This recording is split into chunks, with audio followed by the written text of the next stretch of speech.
Assalamu alaikum wa rahmatullahi wa barakatuh.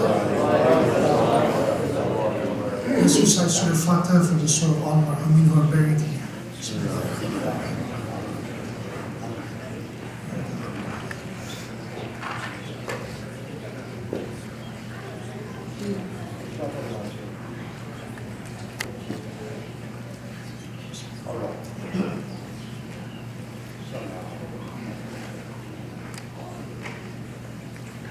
Salawat ala Muhammad wa ala Muhammad. Together, Labbaik Ya Hussein, Labbaik Ya Hussein, Labbaik Ya Hussein, Labbaik Ya Hussein, Labbaik Ya Hussein, Labbaik Ya Hussein. Muhammad wa ala Muhammad salawat.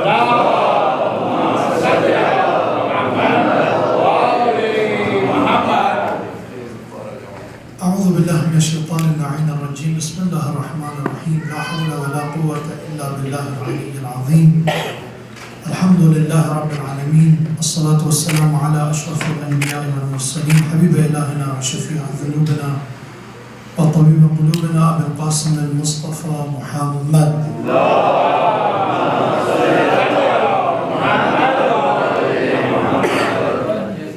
وعلى أهل بيت الطيبين الطاهرين المعصومين المكرمين سيما بقية الله في السماوات والأرضين روحي وأرواحنا وأرواح العالمين له الفداء قال الله تبارك وتعالى في القرآن الكريم وقوله الحق وهو أصدق الصادقين يا أيها الإنسان إنك كادح إلى ربك كدحا فملاقيه صدق الله العلي العظيم. For the honor of Rasulullah, his immaculate progeny, Ahlul Bayt, especially Abu Abdullah Hussein, his family and his companions, say the salawat ala Muhammad wa ala Muhammad.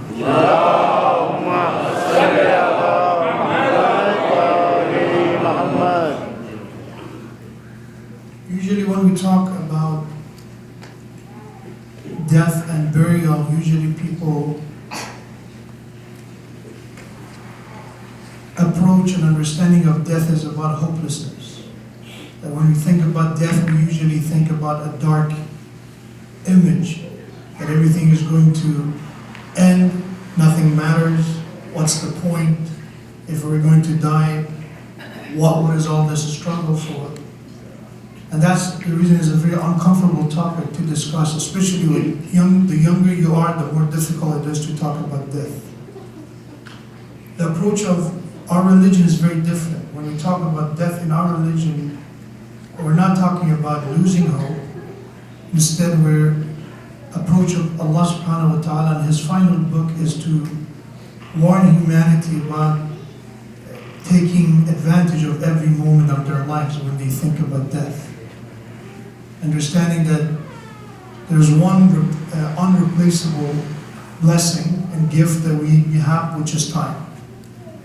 And Quran, usually there are oath and qasam in Quran about different objects, different locations, but they're about different times as well. If you look at the Quran, there are chapters that specifically talk about different times of the day to talk about the importance of it, because Allah will not use an oath and qasam to swear by something unimportant. So for example, we have qasam wal asr, we have qasam wal fajr, we have qasam wal layl, we have qasam wal subh.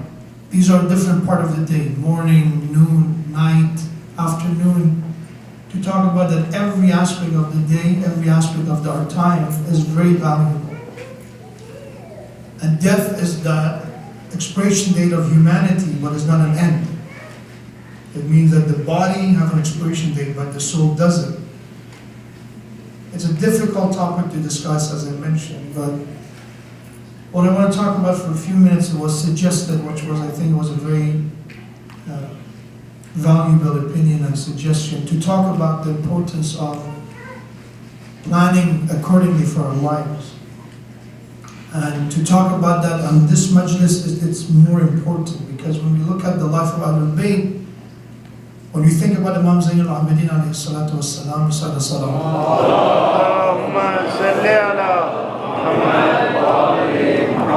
somebody who faced utmost level of tragedy, the highest level of trials and tribulation in his life.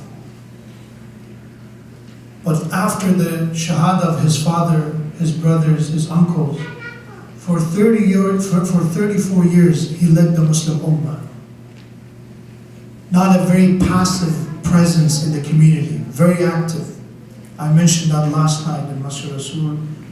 In his 34 years of imamah, he's somebody who's a guardian of 400 different families. He's somebody who's actively trying to reform and put an end for slavery with purchasing, training, and freeing them for the sake of Allah. He's teaching and training his students. He's narrating hadith, he's teaching Quran. These are all activities that requires times and planning.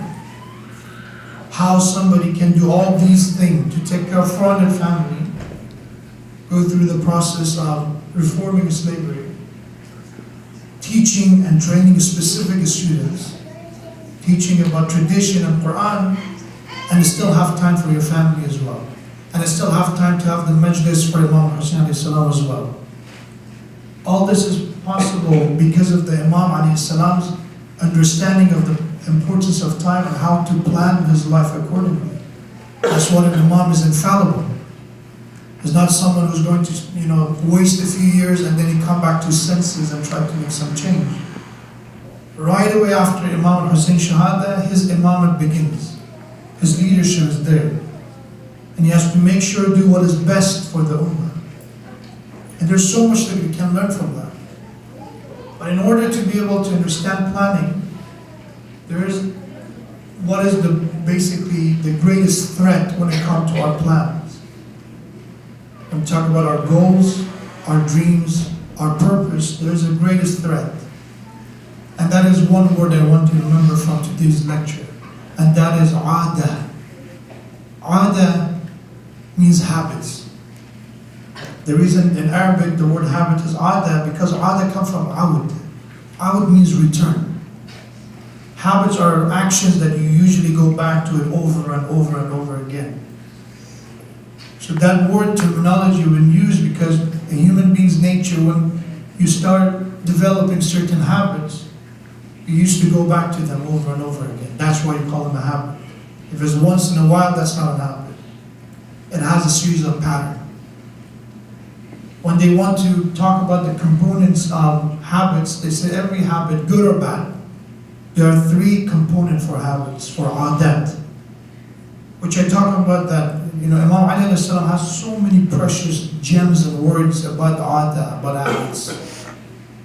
For example, we have this, Imam alayhi salam said, أفضل العبادة ترك العادة. The greatest act of obedience is to change your bad habits.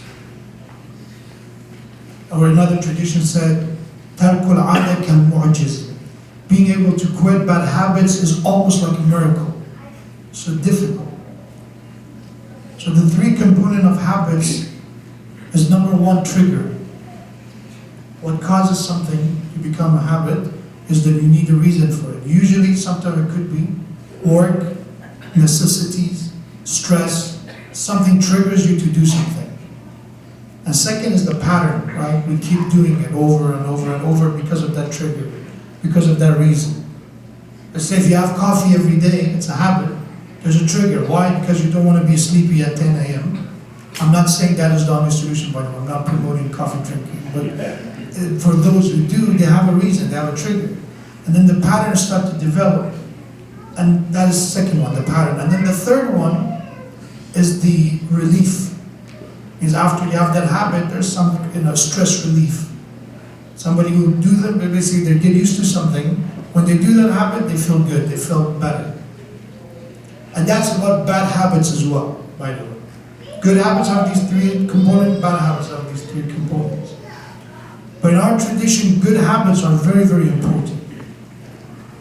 And we have that Imam alayhi salam said, Imam alayhi salam, Ghurar al-Hikam, which is in addition to Nahj al-Balagha. If you're not familiar with Ghurar al-Hikam, which literally the translation of it is the gems and the words of somebody being eloquent, of wisdom, the eloquent wisdom of Imam Ali, is in addition to Nahj al-Balagha, that there are collection of almost 13 to 14,000 additional tradition by Imam Ali. And most of them are very short. So one of the hadith of Muhammad is al-'ada tab'u than, the second nature of the human being are habits. You have one original nature. It's like, for example, Quran said the nature of the man is that we are ajul, halu, means we're in rush. Patience is not a natural state of human being. Or when it comes to, for example, anger. For somebody to control their anger is a nature that we have that anger with us, is an inherent nature. Habits are secondary nature, means you can develop them that it start being an additional, like a second part of your existence. And Imam said through those good habits, a human being is capable of reaching higher levels. Ashraf al-maqamat, the most valuable, the most honorable levels could be achieved through good habits. And if you look at religion, it's about habits. Waking up early in the morning, stopping your work in the middle of the day. Our daily prayers is about developing certain habits. Salatul Layl, midnight prayers is about habits. Giving charity every day. Remember we talked about this a few years ago. It's much better to give charity every day than just give it once a week or once a month, because you want to have installed that habit, you want to keep it. But unfortunately there are bad habits, and one of the bad habits when it comes to enemies of, the great enemy of planning is procrastination. Procrastination is that when we have a plan, but we postpone. Later. I have time. I'll do it later.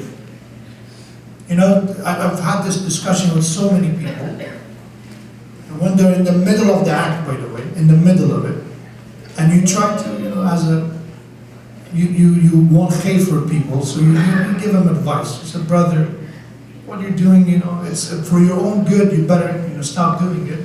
And one of the, you know, very common response that I hear as a sheikh is, next time, Hajjah, next time.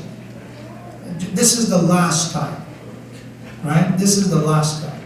Whenever you have somebody who's, God forbid, abusive, verbally abusive, you tell them, brother, this is not acceptable. You know, this was the last time.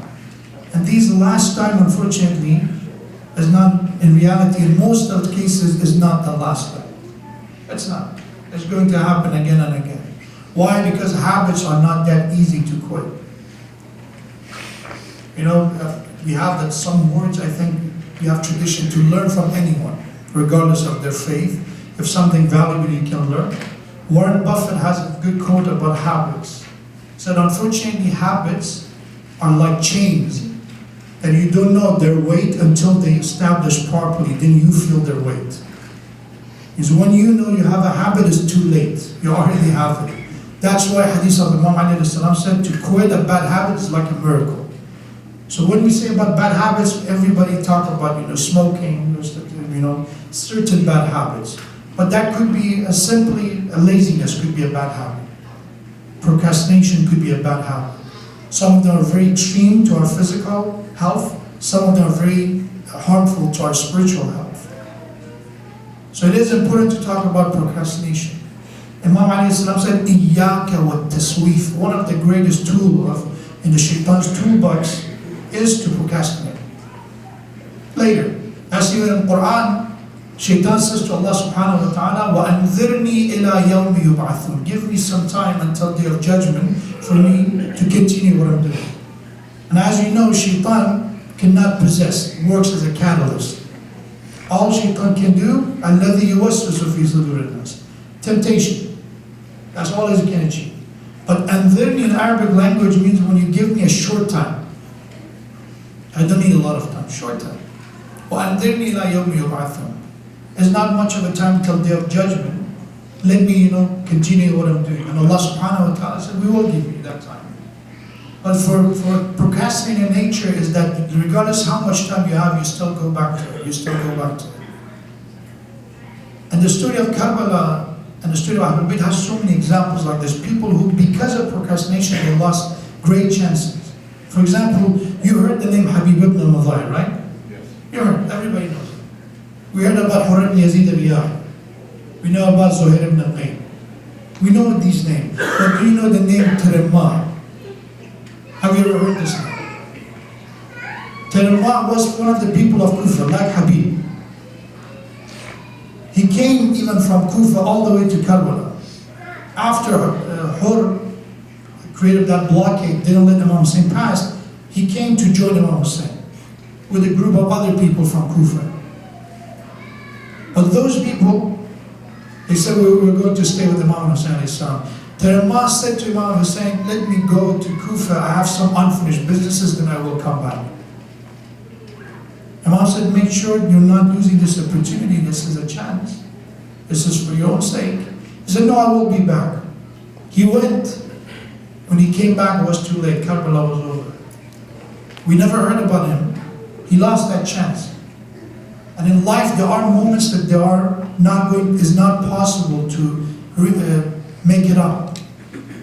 Allah is so merciful. There's so many things we can make up. So we never close the door of hope. But the person who's a procrastinator is always a possibility that you lose an opportunity that you cannot get back. You cannot get back. Why is that? Because one of the greatest reasons procrastination is very dangerous is because there is no guarantee for life. We don't know when is the moment that we will say the final farewell. Is there a guarantee? Just walk in the cemetery after we're done with the majlis. Look at how many years these people live. We have 20 years old here. We have 30 years old here. So there's no guarantee. It's not to make us feel depressed or sad about it, but rather think that if I'm going to say tomorrow, tomorrow, tomorrow, tomorrow, what if there is no tomorrow? What if? These are some of the quotes I try to mix to understand that the word of wisdom of Ahlul Bayt are being repeated, redesigned by other people. So the one I mentioned, Warren Buffett is a 20th century human being who said something about habits. But Imam Ali said 1400 years ago. We're going to probably use a different metaphor. But the original rule still has been said by them. So we talk about procrastination, about the Imam Ali warning about procrastination. Picasso, for example, he said that do not put off anything for tomorrow unless that if you're okay to die without doing it. If you're okay if you die without doing it, that should be something that you postpone, you procrastinate. But if it's something that you don't want to, so do it today. Do it right now. And that's what Quran says. Because when people die, one of their greatest regret is that I wish I had a chance to do what I didn't, what I could have done. لَعَلِّي أَعْمَلُ صَالِحًا فِي مَا تَرَكْتُ.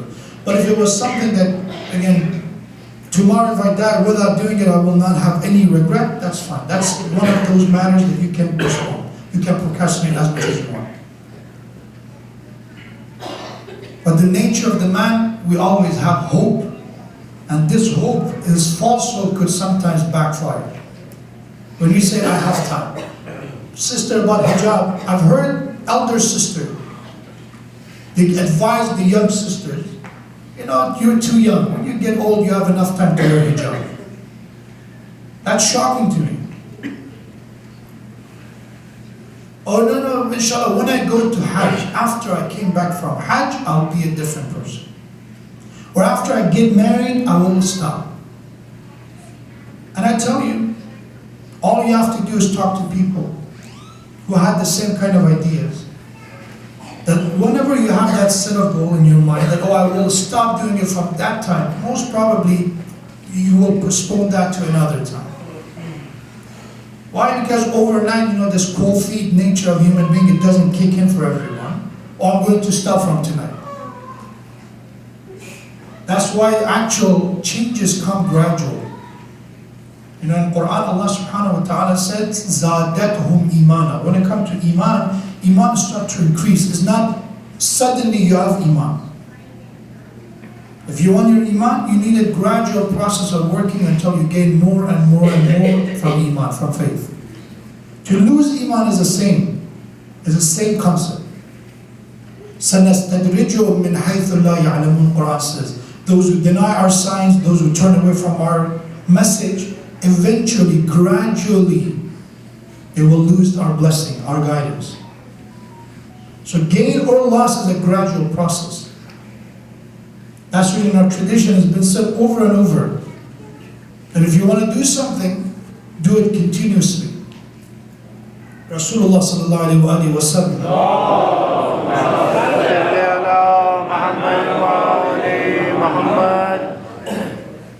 said, Khayrul umur adwamuha. The best kind of matters, the best kind of action and activity are the one that they're constant. Adwam, as dawam. What in Allah, even if in their quantity, even if their magnitude, they're not as much, even if they're minimal, but they're constant, that is the best of action. What does that remind you of? Habits. To have a good habit is better than having an epiphany. Oh, today I'm going to be good because we came to Bahisht-e-Zehra Majlis. Today I'm going to do my Zuhr namaz and Maghrib and Isha, but from tomorrow, then there's relapse. So sudden changes doesn't stay long. That's why when I see somebody, there's a sudden change, we're not talking about a bit of change. We're talking about a 180-degree change. This person, God forbid, was a drinker and this and a long list. And then from next day, now they do Salatul Layl and Mustahab fasting on Monday. And now that kind of radical change is not going to usually stay long, or is not in the right way. It's not. Usually they're not long lasting. It's like a fire. I said, if you look at fireworks compared with a bonfire, which one has the, basically when it comes to brightness, which one is basically stronger? Of course the firework, right? But which one lasts longer? It's very clear. Human beings, our nature is that if we install good habits, we stick with them. So start doing that. How to do it? That will be inshallah. I give you a 3-step from the teachings of Quran and Ahlul Bayt, and it is a bit of modern psychology or self-development that they also have overlap with these teachings. So how to install good habits, how to create an action plan that you actually can maintain. The 3-step that inshallah you can remember. Number 1 is to make sure your goals are specific and clear. What it means, do not make vague goals. Oh, I want to be good. I want to be healthy. I want to make a lot of money. They are the worst kind of goals the worst kind of plan somebody can set. Because it's so vague that as soon as you want to do something, you're overwhelmed. So what am I going to do? Oh, let me wake up and have a smoothie in the morning and then hit the gym. By the end of the day, by the second day, you will be exhausted. So make manageable goals, small goals. The hadith of the Prophet, right? Constant work, or even if it's a small. Start with this. Again, if you're somebody who is struggling with your prayers, do not plan Salatul Layl from the beginning. Just stick to your morning prayers. My first goal is to do my morning prayers on time, not adhan. That should be my goal. And in order to do that, it means you have to sleep earlier, you have to set up an alarm, you have to make sure whatever it is, I'm going to do this 2 rakat properly. Right? But if you do it, one of those goals, I'm going to wake up and do Salatul Layl from 3:30 and all the way, by the 5th day you will be exhausted. If you're not used to it. Once you start the good habits, you eventually want more. That's the nature of the man. We have greed even for good. We're not only greedy for money, we want even to be better. Spiritually, we want to be better. So when you start doing the 2 rakat and once you maintained it, you want to do more. You automatically start doing more. So make clear, measurable, specific goal. That should be the number 1 in your action plan. And also it should be multi-dimensional. What I mean is do not focus on one aspect of your life. It should be about your religion, like the example I give you about morning prayers. It should be about your school, what do you want to do in your school, with your college, what's your goal. And by the way, goal changes, that's perfectly fine, you have to adapt. It's not that I'm going to stick with this regardless. The job market changes, your circumstances changes, you have to change, you have to adapt. But you have to start with something. Whenever that reason comes, whenever that requirement comes to adapt, then you do it. But right now you have to have a goal.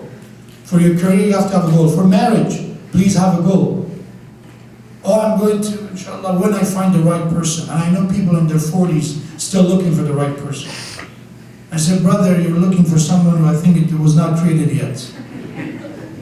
You're 40, brother, when you're planning to start. So you have to have for family a plan. Every aspect of life should have some kind of goal. Again, a happy family is not a goal, as I mentioned. A measurable, specific goal. The second one, the second step is to write it down. These goals has to be written down. Imam Ali salam has a famous narration. Recite the salat ala Muhammad.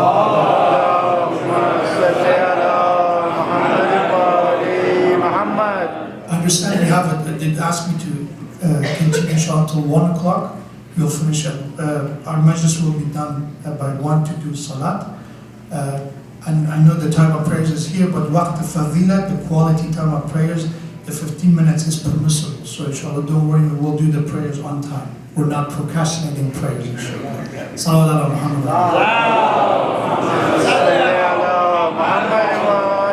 Muhammad.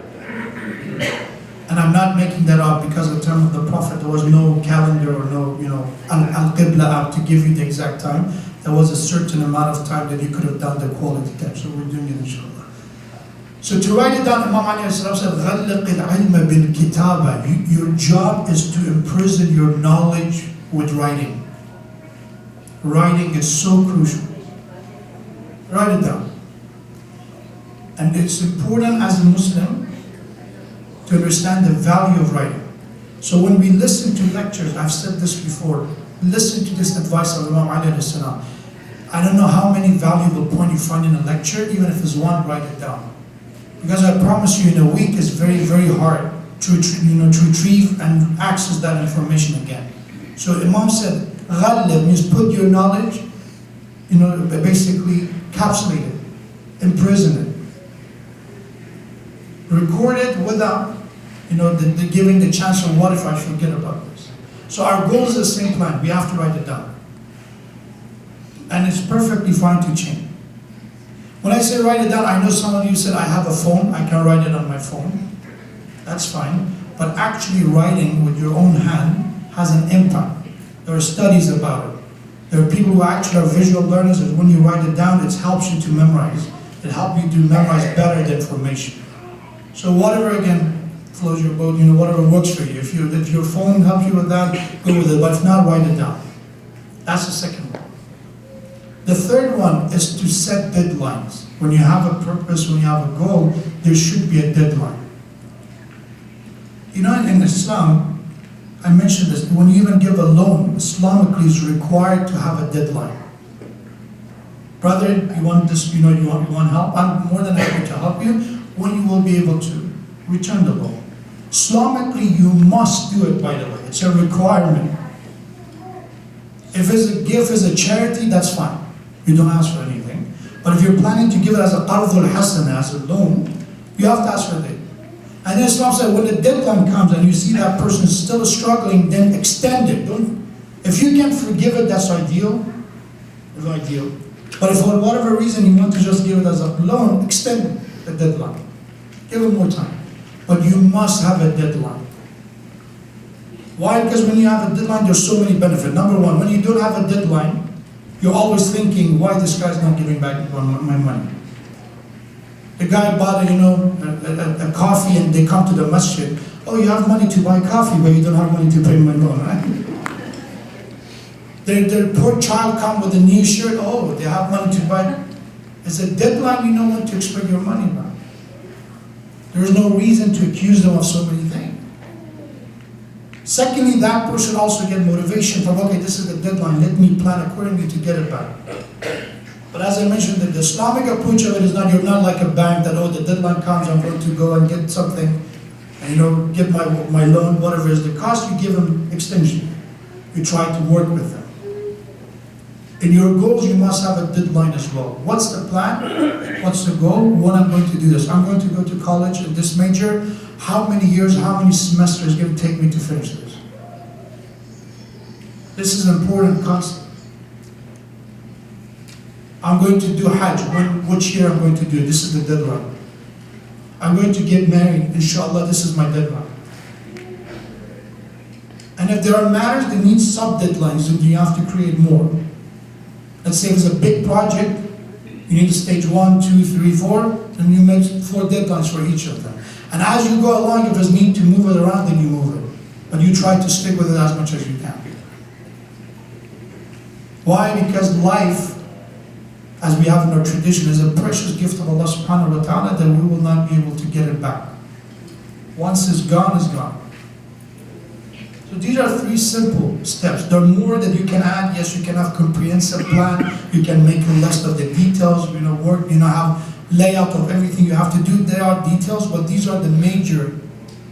These are the concepts, the components you must deal with in order to have a plan. And inshallah, when you stick to the plan, you create habits and you will deal and resolve procrastination if you stick with these 3.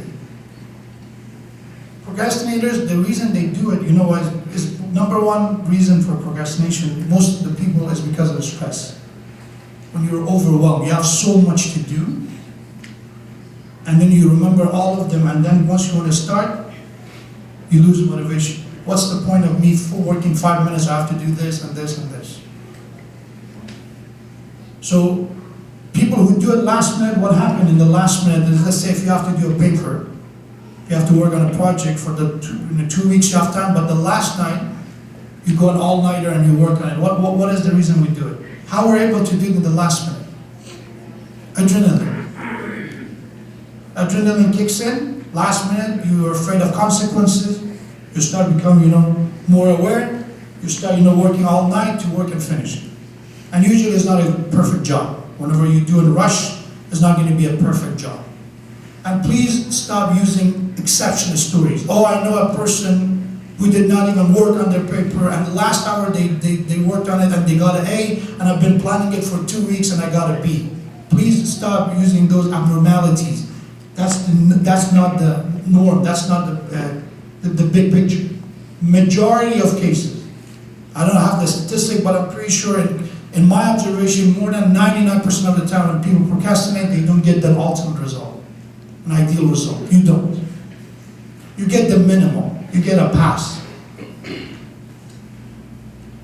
So in order to resolve that adrenaline kick, what you have to do is just do. Sometimes we have to just start.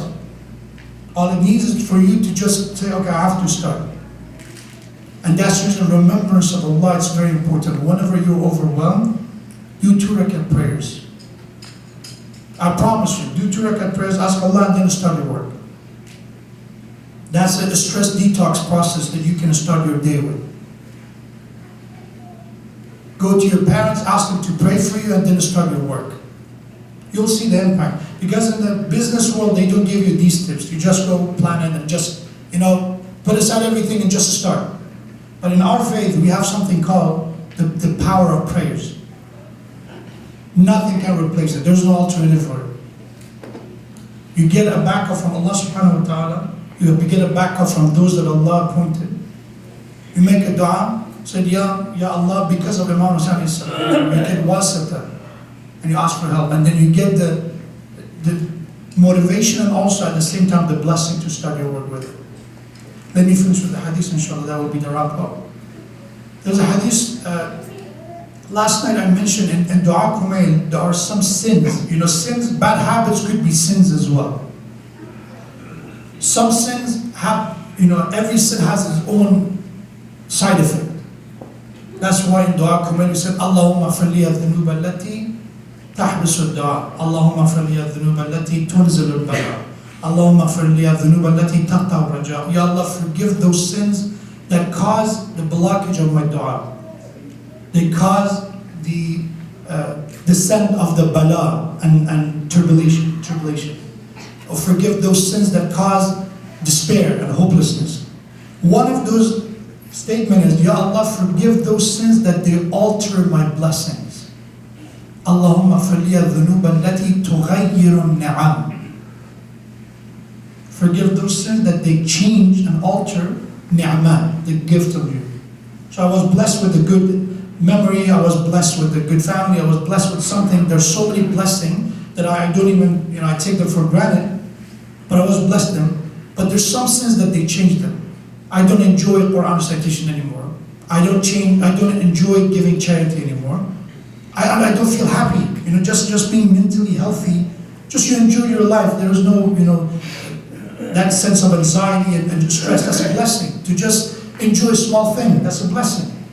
And there's some sins that cause the change of that. What are some of those sins? Imam Zain al-Abidin alayhi salatu wassalam.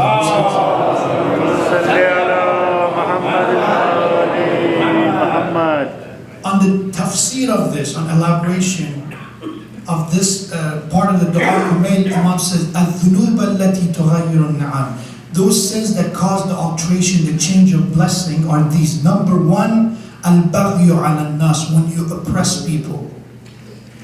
When you hurt people, oppress means you hurt them. You take away their right. Their right could be their reputation. It could be their money. It could be, whatever right that they have. Baghi is when you let yourself to disrupt that. Sometimes it could be through ghibah and backbiting and gossip. Sometimes it could be through, as I mentioned, insulting people into their face. Sometimes it could be, just having prejudice against someone. All this could be a reason. Racism could be the reason. Nationalism could be the reason. These are all forms of oppression. Oppression is not always you pick up a sword and attack someone physically. You can attack people with your words. That is the number one reason that your ni'mah changes. And it makes sense, because if you're against the creation of God, you're against the Creator. The hadith said, the one who goes against my creation, the one who tried to disrespect them, that sin is greater than disrespecting the house of God, Kaaba. When you disrespect someone, is greater in sin and magnitude than disrespecting the house of God, Kaaba. And in the hadith Qudsi, Allah said,